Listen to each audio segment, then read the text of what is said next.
The silence in the Galactic Council chamber was heavy. Thousands of beings from across known space filled the vast hall, their various forms creating a sea of colors and shapes. Some floated, some stood, others existed in ways that defied simple description. But all eyes, stalks, sensors, and perception organs focused on the human standing at the center platform. Dae Sung stood perfectly still. His dark suit was simple compared to the elaborate garments worn by other ambassadors.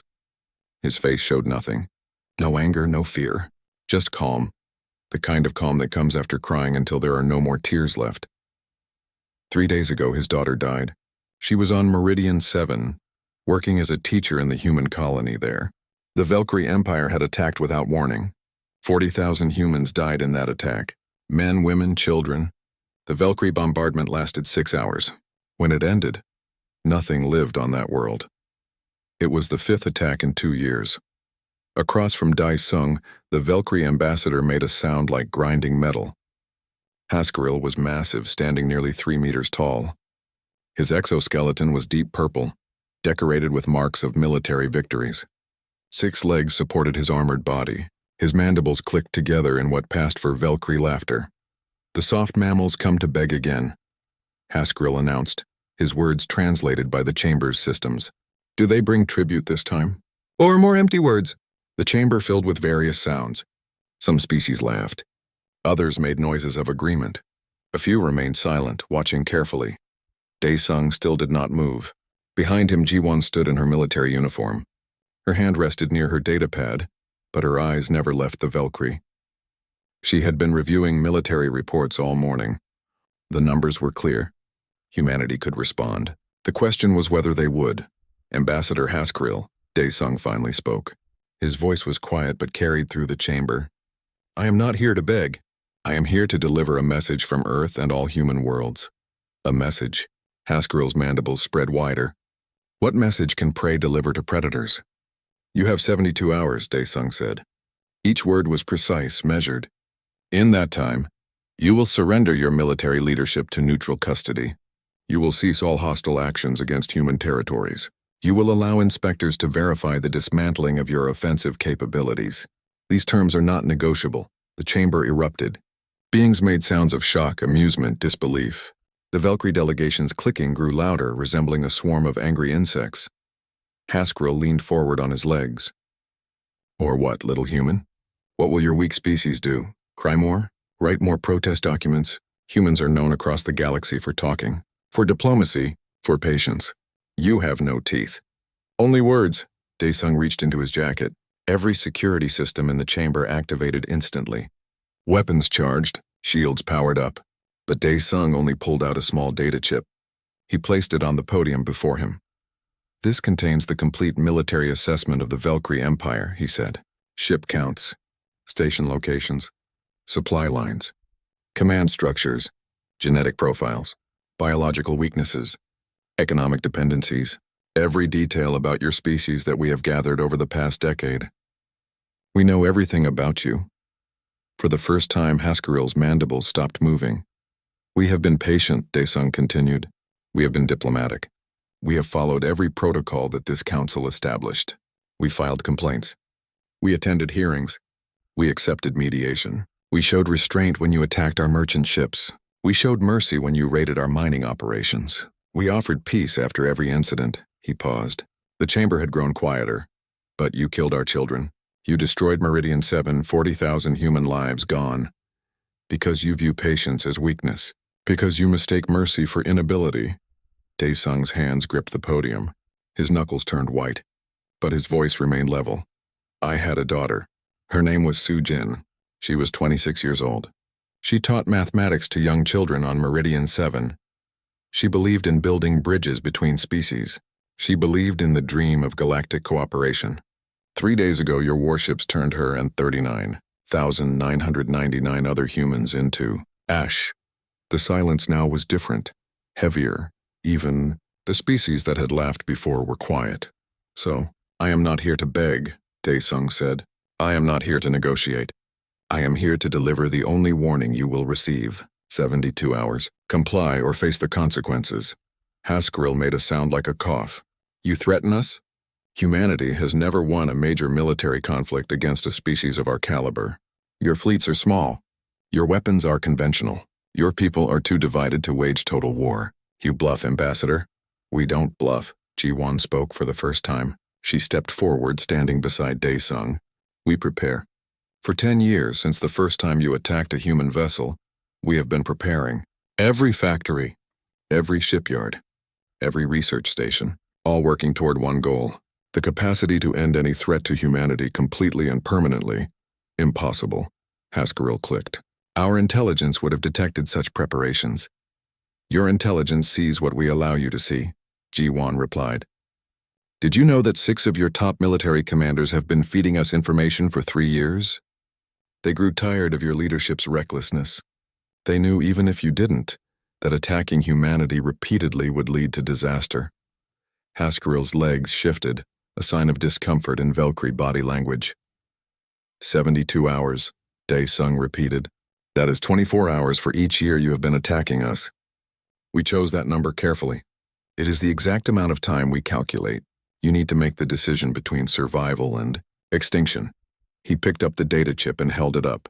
This information will be released to every human military commander in 1 hour. They are awaiting my signal. If you comply, it will be used only for defense. If you refuse, it will be used to remove the Valkyrie Empire from existence. Every ship, every station, every military installation erased. The Council will not allow this, Haskell said, but his voice had changed. Uncertainty crept in. The Council has 327 member species, Dae-sung said.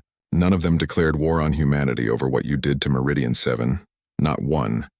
The Council has shown us that we stand alone, so we will act alone. He began walking toward the exit. Ji-won fell and stepped beside him. 72 hours, Dae-sung said one final time, not looking back. We tried diplomacy. We tried peace. We tried patience. You should have accepted. Because when humans stop trying to make peace, we focus entirely on making war, and we are very, very good at things we focus on. The chamber doors closed behind them. Behind those doors, the Council erupted into debate. But Dae-sung and Ji-won were already gone, heading back to their ship. The countdown had begun. The command center on Luna Base was built inside a crater on Earth's moon. It was one of 12 such facilities scattered across human space, each one designed to survive any attack.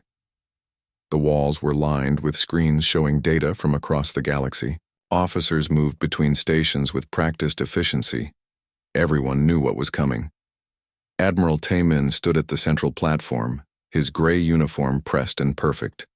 He was 64 years old and had spent 40 years in service.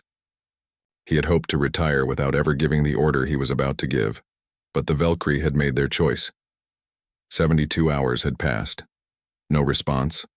No surrender. Only mocking messages broadcast across open channels, calling humanity cowards and weaklings.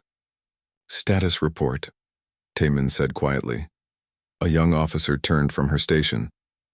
All fleets report ready, sir. Project Reckoning is fully operational. We're just waiting for your authorization code. Tae-min nodded slowly. He thought about his grandchildren playing in his garden back on Earth.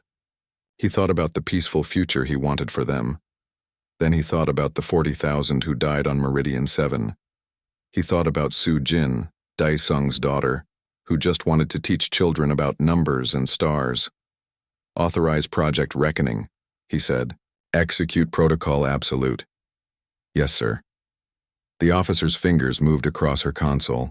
Across the room, every screen changed color from blue to red. In orbit above Luna, something impossible began to happen. Space itself seemed to ripple, then fold, then tear open. From these tears in reality, ships emerged. Not dozens, not hundreds, thousands. They had been hidden in dimensional pockets, existing, but not existing, waiting for this exact moment. The human fleet that appeared was unlike anything the galaxy had seen before. These were not exploration vessels, not cargo ships, not even standard warships. These were instruments of destruction, built with one purpose only. Below the command center, in the research levels, Dr. Hee-jin watched her life's work activate. She was 42 years old, brilliant and deeply troubled by what she had created. The weapon system before her represented physics pushed beyond normal limits. The quantum disruptors could tear apart matter at the molecular level. The stellar converters could drain energy directly from stars and use it as a weapon. The drone swarms numbered in millions and could learn, adapt, and reproduce themselves. "It's working," her assistant said, voice filled with both awe and horror. "Of course it's working," Hyejin replied. "I designed it to work. I just never wanted to see it actually used." She pulled up a holographic display showing the weapon specifications. Each one was devastating. Together, they represented the capacity to sterilize entire solar systems. She had argued against building them. She had warned about the danger. But after the third Valkyrie attack, the government had made the decision. Humanity would never again be vulnerable. "Do you think they'll surrender now?" her assistant asked. "When they see what we have?" "No," Hyejin said sadly. "Pride is a terrible thing. They'll fight. And they'll lose. And billions will die because a few leaders couldn't admit they were wrong." In the engineering section, Sung-ho was overseeing the final checks on the ghost ships. These vessels used quantum tunneling technology to phase through normal space. They could appear anywhere, strike and vanish before enemy sensors even registered their presence. Sung-ho had spent 8 years perfecting the design. He ran his hand along the hull of the nearest ship, feeling the strange material that existed partially in another dimension. "All systems green," a technician reported. "The Ghost Fleet is ready for deployment." "Good," Sung-ho said. "Make sure the pilots understand the risks. This technology is new. We've tested it, but combat conditions are different. Some of these ships might not come back." "The pilots know, sir. They volunteered anyway." Sung-ho wasn't surprised. After Meridian 7, volunteer rates had increased by 3,000%. Every human wanted to do something, anything, to make sure such an attack never happened again. On Earth and military bases across the planet, young men and women prepared for deployment. Among them was Bo-Ra, 23 years old, a fighter pilot with excellent scores in every simulation. She sat in her cockpit, running pre-flight checks on her starfighter. Around her, hundreds of other pilots did the same. "All wings, this is command." A voice came through her helmet. "You are cleared for launch. Target packages have been uploaded to your navigation systems. Remember your training. Remember why we fight. And come home safe." Bo-Ra touched a small photo attached to her console. It showed her brother, who had been studying xenobiology on Meridian 7. Had been, past tense, because the Valkyrie decided that human lives didn't matter. "This is for you, Dong-hyun," she whispered. Her fighter lifted off, joining the massive formation rising from Earth. They would link up with the fleet in orbit, then jump to the Valkyrie border. The trip would take 6 hours using the new quantum drives. 6 hours until the war truly began. Back on Luna Base, Taemin watched the fleet assemble on his screens. Each ship represented years of secret construction. Each weapon system was the result of humanity's brightest minds working in hidden facilities. Each soldier was someone's child, parent, or friend, willing to risk everything for a simple principle. Humanity protects its own. "Admiral, the Galactic Council is sending emergency messages," an officer reported. "They're demanding we stand down. They say they'll mediate with the Valkyrie." "Tell them their time for mediation ended when the first bomb fell on Meridian 7, Taemin replied. "We gave them 2 years to stop the Valkyrie. They did nothing. We gave the Valkyrie 72 hours to surrender. They laughed. The time for talking is over." "Sir, should we at least inform the Council of our military movements?" "Protocol requires." We withdrew from all Council protocols yesterday," Taemin interrupted. "We are no longer bound by their rules. We follow human law now, only human law."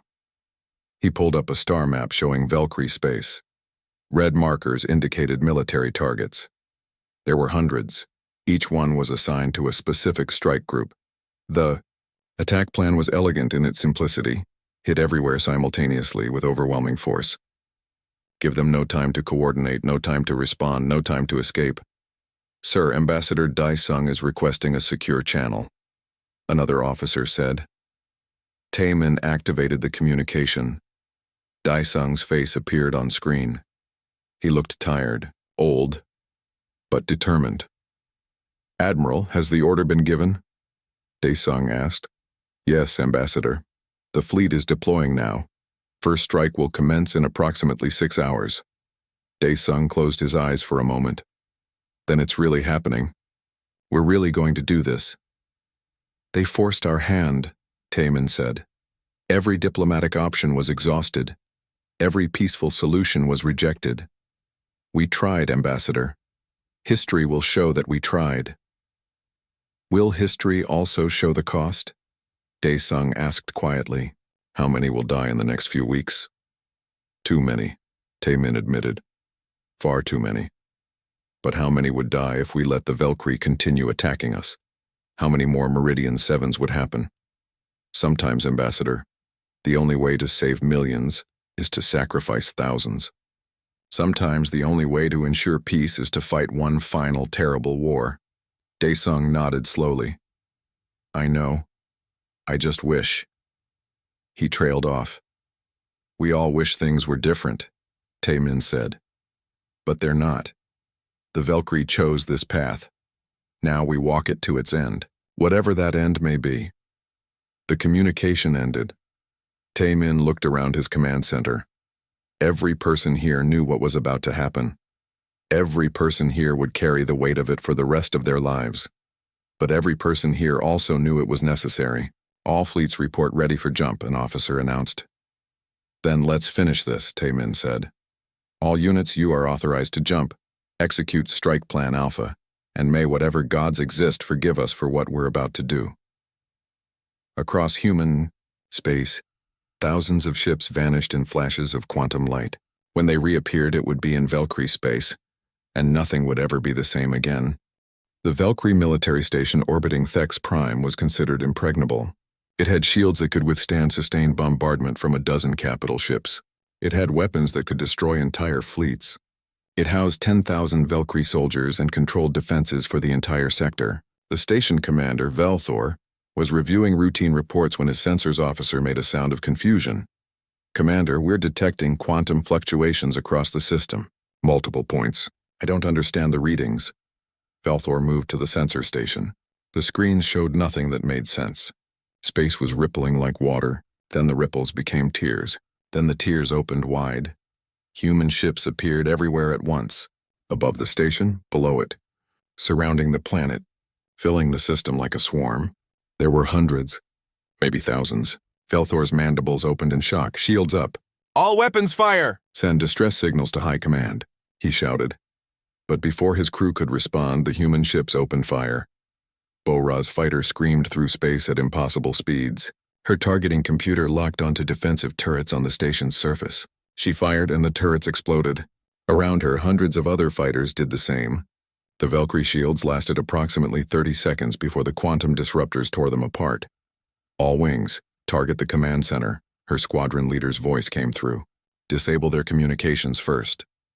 Bo-Ra adjusted her approach, dodging incoming fire that seemed slow compared to her ship's speed. She thought about Dong-hyun, about his smile, about the last message he sent saying he loved his work and the colony was beautiful. She fired everything her fighter had. The station's command center exploded. Velthor died without ever understanding what had happened. The same scene repeated at 17 locations across Valkyrie space. Every major military installation was hit simultaneously. The Valkyrie had prepared for war with humanity. They had battle plans. They had defensive positions. They had thousands of years of military tradition. None of it mattered. The humans weren't fighting a traditional war. They were executing an extermination. On the surface of Thex Prime, Commander Jin-Ho led ground forces through the capital city. His orders were clear. Neutralize all military targets, allow civilian evacuations, but destroy anything that could be used for war. His soldiers moved through streets with mechanical precision. They weren't angry. They weren't cruel. They were just thorough. A Valkyrie military complex stood before them. Jin-Ho pulled up a holographic map showing the building's layout. Primary assault team, main entrance. Secondary team, east side. Tertiary team, secure the perimeter. All civilians are to be directed to the evacuation zones. Soldiers who surrender will be detained. Soldiers who fight will be eliminated. Move out. The battle lasted 12 minutes. The Valkyrie defenders fought bravely but were overwhelmed by superior tactics and technology. When it ended, Jinho watched as civilian Valkyrie were escorted to transport ships that would take them to neutral worlds. Children, elderly, anyone not military. Humanity was destroying the Valkyrie Empire, but they weren't monsters. "Sir, we've secured the military complex," a soldier reported. "Found documents regarding planned attacks on additional human colonies." There were 12 more targets scheduled. Jinho felt cold. 12 more. 12 more Meridian 7s that would have happened if humanity hadn't acted. Catalog everything. Send it to intelligence. The galaxy needs to see what we prevented. Across the system, the battle was ending. 6 Valkyrie warships had tried to engage the human fleet. All 6 were debris now. The space station was a shattered wreck. The planetary defenses were silent. 3 days of fighting, Velthor had estimated it would take to conquer Thex Prime. It took 6 hours.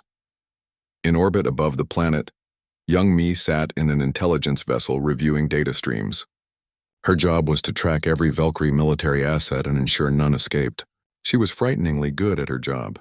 Her screen showed Valkyrie ships trying to flee across multiple systems. She flagged each one, transmitted coordinates to strike teams, and watched as they were intercepted. "Target Group 7 is attempting to reach the neutral zone," an analyst said. "Send Ghost Squadron 3, young Mai replied without looking up. "Have them disable the engines. If the crews surrender, take them into custody. If they fight, destroy them." "Yes, ma'am," young Mai pulled up casualty reports. Human losses were minimal. 53 dead, 120 wounded. Valkyrie losses were catastrophic. Thousands dead, entire battle groups destroyed. She felt nothing looking at the numbers. They had killed 40,000 on Meridian 7. They had planned to kill thousands more. Mathematics was simple. Better them than us. On the 4th day of the war, the Valkyrie High Command attempted to contact Earth. Their message was transmitted on all frequencies, marked urgent. "We request immediate ceasefire. We are prepared to discuss terms. We acknowledge that hostilities must end. Please respond." The message reached Luna Base. Admiral Taemin read it. Ambassador Daesung read it. Every member of human leadership read it. Their response was simple: no. One word. No explanation. No negotiation. Just know the Galactic Council convened an emergency session. Species from across known space gathered virtually, their representatives panicking. The human military advance was unlike anything in recorded history. It wasn't just effective. It was terrifying. Humanity was demonstrating capabilities that shouldn't exist, technologies that seemed impossible. And most frightening of all, they were using everything at once. The Council sent a delegation to Luna Base. 3 ambassadors from neutral species arrived requesting an audience. Taemin agreed to meet them. They gathered in a conference room overlooking Earth, the blue planet visible through massive windows. "Admiral, the Council formally requests that humanity cease military operations," the lead ambassador said. She was from a species called the Venth, known for diplomacy. "The Valkyrie have requested mediation. Surely this is what you want." "Peace? Peace?" Taemin repeated the word like it was foreign. "We wanted peace. We begged for peace. We offered peace after every attack. Where was the Council then? Where were the peace negotiations after our merchant ships were destroyed? After our miners were killed? After 40,000 civilians died on Meridian 7? The Council was working through proper channels," the ambassador started. "Your proper channels are worthless," Taemin interrupted. "Your channels move at the speed of bureaucracy while our people die at the speed of Valkyrie weapons. No. We gave the Council 2 years to stop this. You failed. We gave the Valkyrie 72 hours to surrender. They laughed. Now we solved the problem our way. But the casualties," another ambassador began. "Are regrettable," Taemin agreed. "War is terrible. Death is tragic. We understand this better than most. We've been losing people to Valkyrie aggression for 2 years. But here's what you need to understand. We're not going to lose anymore. Not one more human will die because the galaxy thinks our patience is weakness." "The Council could impose sanctions," the third ambassador suggested. Taemin actually laughed. It was a bitter sound. "Sanctions? You think we care about sanctions? We've already withdrawn from every treaty. We're operating independently now. Sanction us if you want. It won't change anything." The ambassadors looked at each other clearly out of their depth. "Admiral, please," the Venth ambassador tried one more time. "There must be a way to resolve this peacefully." There was, Taemin said quietly. The Valkyrie chose otherwise. Now they face the consequences. If the Council wants to help, tell every species watching this to learn the lesson. Humanity will try diplomacy first, always. But if you force us to war, we will win completely, finally, absolutely, no half measures. No conditional peace. Total victory or nothing. He stood, indicating the meeting was over. Now if you'll excuse me, I have a war to finish. You can show yourselves out. As the ambassadors left, one turned back. Admiral, what happens when humanity wins? What then? Taemin looked at Earth through the window. Then we go home. We rebuild. We mourn our dead. And we pray no one ever makes us do this again. The human fleet emerged from quantum space at the edge of the Velcro system. The Valkyrie homeworld hung in the darkness, surrounded by 3 sister planets. Together, these 4 worlds housed 60 billion Valkyrie. This was the heart of their empire, the center of their civilization, everything they were. Admiral Taemin stood on the bridge of the flagship Retribution, looking at the homeworld on his screens. 3 weeks had passed since the war began. In that time, humanity had systematically dismantled every Valkyrie military installation, every fleet, every defensive position. The path to Velcros had been cleared with absolute efficiency. Now came the moment that would define everything. Admiral, the Valkyrie government is transmitting, a communications officer said. Put it through, Taemin ordered. The screen showed a Valkyrie elder, his exoskeleton marked with symbols of leadership. This was High Chancellor Vekris, leader of the Valkyrie Empire. He looked exhausted. Admiral Taemin, Vekris spoke through the translation system. We wish to discuss terms of surrender. Our military is defeated. We acknowledge this. Please let us negotiate peace. Terms are simple, Taemin replied, his voice emotionless. Complete and unconditional surrender. Dismantling of all military capabilities. War crime tribunals for every commander involved in attacks on human colonies. Reparations for the 40,000 dead. Full access for human inspectors. And a public acknowledgement that the Valkyrie Empire initiated unprovoked aggression against humanity. These terms are acceptable, Vekris said quickly. We agree. Please cease your advance. I will relay your acceptance to Earth, Taemin said. However, final authorization must come from civilian leadership. Until then, we maintain position. The transmission ended. Taemin turned to his tactical officer. Keep all weapons ready. I don't trust them. His instinct was correct. 48 hours later, alarms screamed across human space. A Valkyrie stealth ship had penetrated inter-system defenses. Its target? Earth. Its payload? A biological weapon designed to infect and kill every human on the planet. The ship was intercepted 3 million kilometers from Earth by a ghost ship that had been patrolling. The Valkyrie vessel was destroyed, but analysis of the weapon made humanity's blood run cold. It would have worked. It would have killed everyone. Every human. 8 billion people gone. The message reached Taemin within minutes. He read the report 3 times, making sure he understood correctly. The Valkyrie had pretended to surrender while launching an attack that would have committed genocide. Not warfare, not conquest, genocide. He opened a channel to Earth, to Ambassador Dae-sung, to every human leader. His face was carved from stone. They tried to kill us all, he said simply. Every man, woman, and child on Earth. While negotiating surrender, they sent a weapon to end humanity. The decision is clear now. There can be no peace with the Valkyrie. There can be no coexistence. They chose extinction. Dae-sung appeared on screen. He looked older than his 60 years. How do we proceed, Admiral? Dr. Hyjin has stellar converters in position around the Valkyrie sun, Taemin said. They can destabilize the star. When it goes, the resulting expansion will destroy all 4 planets in the system. We give the civilians 48 hours to evacuate. Anyone who can leave, leaves. Then we activate the converters. 48 hours? Dae-sung asked. That's not enough time to evacuate 60 billion people. No, Taemin agreed. It's not. But it's 48 hours more than they gave Meridian 7. It's 48 hours more than they would have given Earth. Mercy has limits. Ours has been reached. Dae-sung was silent for a long time.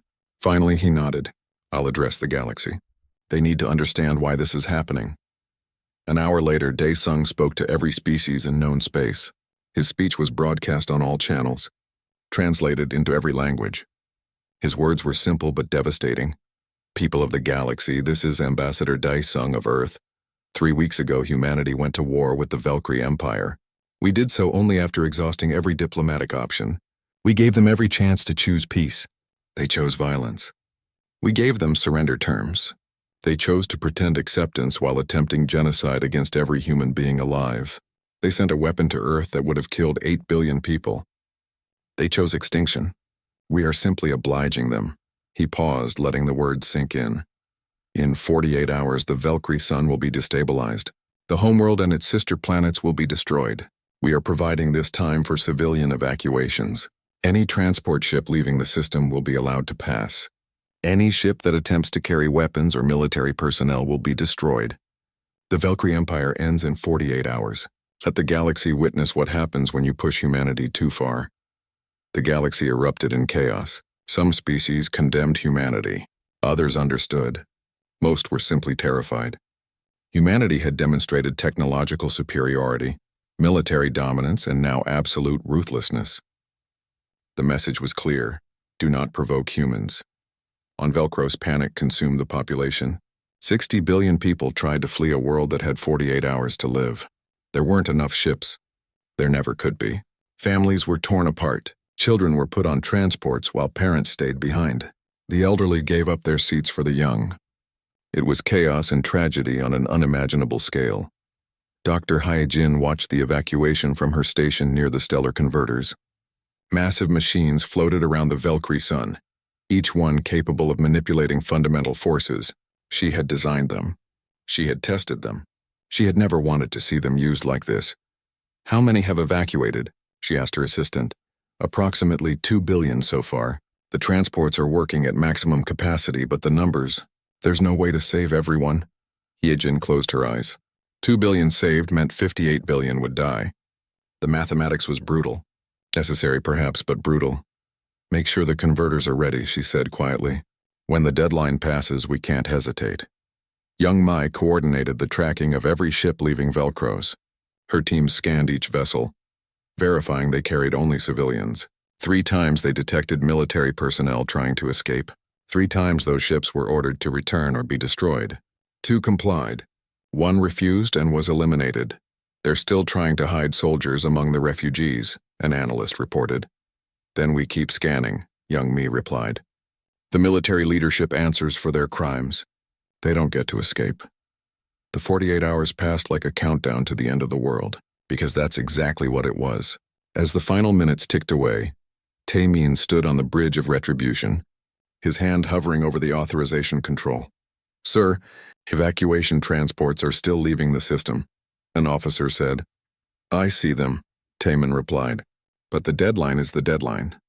"We said 48 hours. We meant 48 hours. The timer reached 0. Dr. Hyejin, you are authorized to activate stellar converters. May history judge us fairly for what we do here today." The converters activated. Energy beams, each one drawing power from the quantum field itself, struck the Valkyrie sun. At first, nothing seemed to happen. Then the star began to pulse. Its light changed color, shifted through the spectrum. The pulses came faster. On Velcros, the sky began to change. Those still on the surface looked up and knew their time had ended. Some prayed to their gods. Some held their loved ones. Some simply watched. The star expanded, not explosively, not like a supernova. It swelled, growing larger, hotter, brighter. The first planet was consumed in seconds. The second lasted a minute. Velcros held on for 5 minutes as its atmosphere burned away and its oceans boiled. Then it too was gone, swallowed by the dying star. 68 hours later, the star collapsed back to stability. Where 4 planets had orbited, there was nothing. Just debris and radiation. The Valkyrie homeworld, the heart of their empire, had been erased from existence. Across the galaxy, beings watched in horror. Humanity had done the impossible. They had killed a star. They had destroyed an entire solar system. And they had done it with precision and calculation. The war ended that day. No Valkyrie military units remained. No command structure existed. The surviving Valkyrie, scattered across refugee ships and neutral worlds, were no longer an empire. They were refugees, survivors of the species that made humanity angry. 6 months after the burning of Velcros, Ambassador Daesung stood on Meridian 7 once again. The planet's surface was still scarred from the Valkyrie bombardment, but reconstruction had begun. Where the colony once stood, a memorial now rose toward the sky. It was made of dark stone, inscribed with 40,000 names. Every person who died here. Every person who started a war that ended an empire.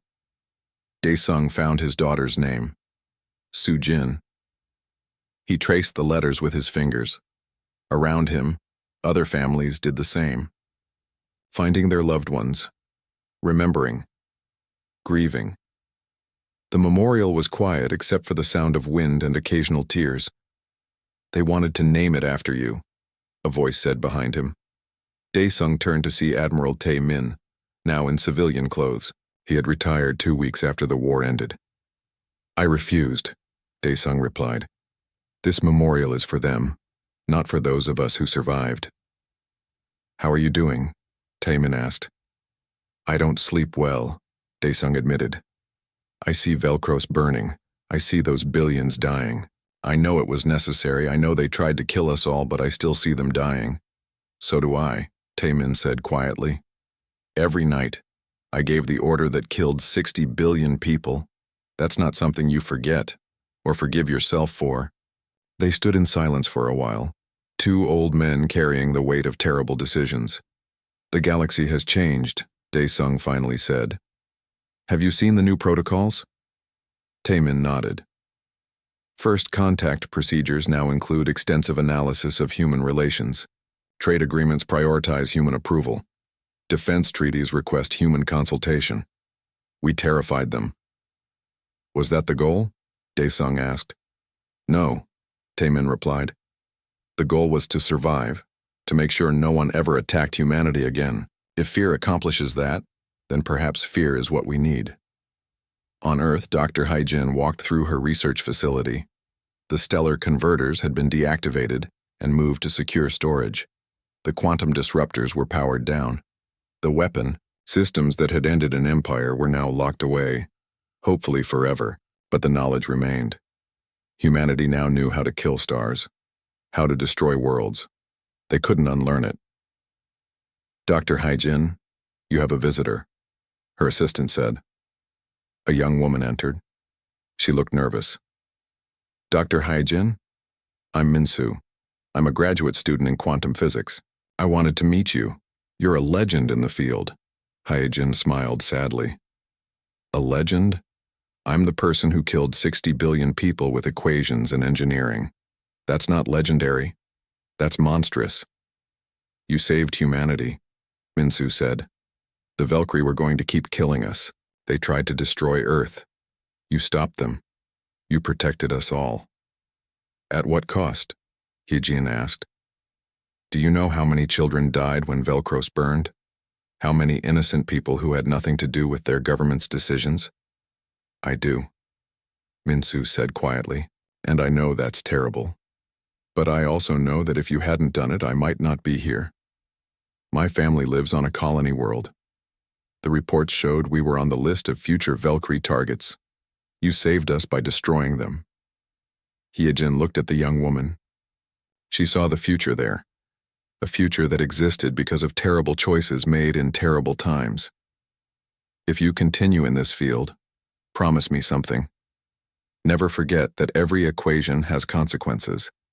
Every weapon we create might be used. Science without conscience is humanity's greatest danger." "I promise," Minsu said. In military training facilities across human space, a new generation prepared for service. Among them was Bora, now an instructor. She stood before a class of young pilots, teaching them the same skills that had kept her alive during the war. "You need to understand something," she told her students. "We don't want war. We hope you never see combat. But if you do, you need to be ready, because humanity's survival depends on being better than everyone else. Faster, smarter, more prepared. The galaxy learned that we're not weak. Now we maintain that reputation through excellence." A young pilot raised his hand. "Instructor Bora, is it true you flew at the Battle of Thex Prime?" "Yes," she replied. "How many enemy ships did you destroy?" Bora was quiet for a moment. Too many. And every one of them was someone's family, someone's friend. I did my duty. I protected humanity. But I don't celebrate the killing. I celebrate that we survived. Remember that distinction. You're warriors, not murderers. Defenders, not conquerors. Across the galaxy, the Valkyrie refugees struggled to adapt to their new reality. They had no homeworld, no government, no empire. They existed in camps and settlements on neutral worlds, dependent on charity from species that viewed them with a mixture of pity and contempt. They were the cautionary tale. The species that pushed too far. One of these refugees was a young Valkyrie scholar named Tesheva. She spent her days documenting what had happened, interviewing survivors, recording the end of her people's empire. Her work would eventually become the definitive history of the war. She managed to arrange an interview with Daesung through diplomatic channels. They met virtually, him on Earth, her on a refugee world. "Ambassador Daesung, thank you for speaking with me," Tesheva said. "I have one question that survivors keep asking. Did humanity ever consider that there might have been another way?" Daesung looked tired. "Every day, every moment. We considered every option. Sanctions, blockades, limited military strikes, occupying their worlds instead of destroying them. But every option we considered left humanity vulnerable to future attacks. The Valkyrie leadership had shown they couldn't be trusted. They lied about surrendering while trying to commit genocide. What option did that leave us?" "But so many innocents died," Tesheva said. "Yes," Daesung agreed, "and that will haunt us forever. But I need you to understand something. When the Valkyrie attacked Meridian 7, they killed 40,000 innocents. When they sent that weapon to Earth, they tried to kill 8 billion innocents. At what point does humanity have the right to protect itself absolutely? At what point is survival more important than mercy?" "Neither do I," Daesung said. "But I know this. No human colony has been attacked since the war ended. Not by the Valkyrie. Not by anyone. Fear is an ugly motivation for peace, but it's still peace. Our children are safe. That matters." The interview ended. Tesheva would include it in her book, along with hundreds of other perspectives. Future generations would study what happened. They would debate whether humanity was justified, whether there had been alternatives, whether the cost was worth it. The answers would never satisfy everyone. 2 years after the war, a new species made first contact with humanity. They were called the Reth, an aggressive militaristic culture that had conquered 3 neighboring species. They approached human space with warships, broadcasting demands for tribute and submission. Earth's response was simple. They transmitted a single video file. It showed Velcros burning, the star expanding, 4 planets dying, 60 billion lives ending. The video had no narration, no explanation, just the raw footage. Underneath the image was one sentence. "This was the last species that made humanity truly angry. Choose wisely." The Reth watched the video. Their entire government watched it. Their military commanders watched it. They spent 3 days in deliberation. Then they responded. They offered an unconditional peace treaty. They freed the species they had conquered. They opened trade negotiations. They requested diplomatic exchange. They requested a mutual defense pact. Most importantly, they never threatened humanity again. The video spread across the galaxy. Every species saw it. Every government studied it. New first contact protocols were written around one central principle: do not provoke humanity. Daesung retired from diplomatic service 5 years after the war. He moved to a quiet house in the mountains far from the cities and politics. He spent his days gardening and reading. At night, he still saw Velcros burning. He suspected he always would. The price of necessary evil was living with the memory of it. Taemin wrote a book about military strategy. It became required reading at every military academy in human space. The final chapter was titled, "The Weight of Command." In it, he wrote, about giving the order to activate the stellar converters, about carrying the responsibility of billions of deaths, about the difference between what is easy and what is necessary. The book's dedication read, "To the 40,000 of Meridian 7 who did not die in vain, and to the Valkyrie who taught the galaxy a lesson, humanity offers peace first. Always. But when we fight to win, completely, finally, forever." Hee-Jin continued her research, but focused on peaceful applications of quantum physics. She discovered 3 new methods of faster-than-light travel.